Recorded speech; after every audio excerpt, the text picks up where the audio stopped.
Hi ಎಲ್ಲರಿಗೂ ನಮಸ್ಕಾರ. ನಮ್ಮ ಫ್ಯಾಮಿಲಿ ಎಲ್ಲ ಸೇರಿ ನಾವು ಇವತ್ತು ಹೋಗಿದ್ದು ಕ್ರಾಂತಿವೀರ ಸಂಗೊಳ್ಳಿ ರಾಯಣ್ಣ ಅವರ ಶೌರ್ಯ ಭೂಮಿಯಾದಂತಹ ಸಂಗೊಳ್ಳಿಗೆ. ಇಲ್ಲಿ ನಮ್ಮ ಹೆಮ್ಮೆಯ ನಾಯಕ ಆದಂತಹ ನಮ್ಮ ಕ್ರಾಂತಿವೀರ ಸಂಗೊಳ್ಳಿ ರಾಯಣ್ಣ ಅವರ ಮಾಡಿದ ಪ್ರತಿಯೊಂದು ಶೌರ್ಯ ಪರಾಕ್ರಮನ ಭಾಳ ಚಂದ ಚಿತ್ರೀಕರಣ ಮಾಡಿದ್ದಾರೆ. ಸೊ ಆ ಪ್ರತಿಯೊಂದು ದೃಶ್ಯನ ನಿಮ್ಮ ಜೊತೆ ಶೇರ್ ಮಾಡ್ಕೊಳ್ಳೋಕೆ ಇಷ್ಟಪಡ್ತೀನಿ. ಬರ್ರಿ ನೋಡ್ಕೊಂಡು ಬರೋಣಂತ.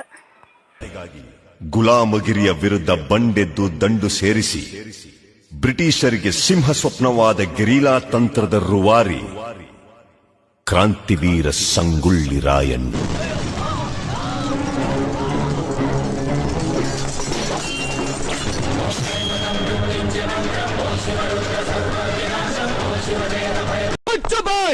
ತಾಯಿಯ ಆಸ್ಥಾನಕ್ಕೆ ಬಂದು ತಾಯಿಗೆ ಎಚ್ಚರ ನೀಡೋಷ್ಟು ಸೊಕ್ಕೇನಾ ನಿನ್ಗ? ಇಲ್ಲಿ ಕಟ್ಟಳೆ ಮಾಡೋ ಅಧಿಕಾರ ಇರೋದು ನಮಗ, ನಿಮಗಲ್ಲ.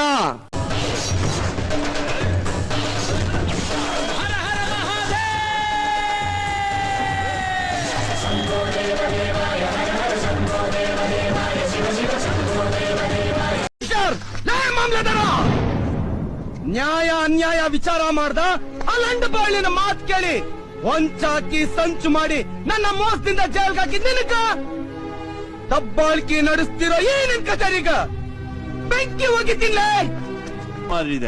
ಇಲ್ರಿ, ನನ್ನಿಂದ ಯಾರ ಜೀವನಾನು ಹಾಳಾಗಿಲ್ರಿ. ಆದ್ರ ಅನ್ನ ಹಾಕಿದ ಮನೆಗ ಕನ್ನ ಹಾಕೋ ಪರಂಗಿರಿಂದ ಹಾಳಾಗೈತಿ.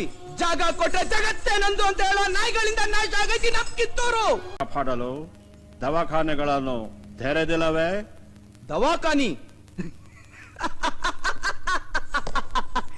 ರೀ ಸಾಹೇಬ್ರ, ನಮ್ ನಾಡಿನ ಮಣ್ಣಾಗ ದವಾಯಿ ಗುಣ ಐತಿ. ಸಹ್ಯಾದ್ರಿ ಬೆಟ್ಟದ ಮ್ಯಾಗಿಂದ ಹರಿದು ಬರೋ ನೀರ್ನಾಗ ಮದ್ದಿನ ಗುಣ ಐತಿ. ಅದ ಮಲಪ್ರಭಾ ನದಿ ನಮ್ ನಾಡಿ.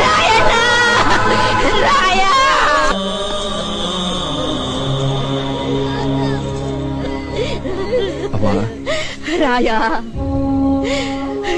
ಕುತ್ತಿಗೆಗೆ ಹಗ್ಗ ಬೀಳೋ ಹೊತ್ತಿನಾಗು ಎದೆ ನಡಗದ ಹಾಂಗ ನಿಂತಿರೋ ಈ ನಿನ್ನ ಗುಂಡಿಗೆ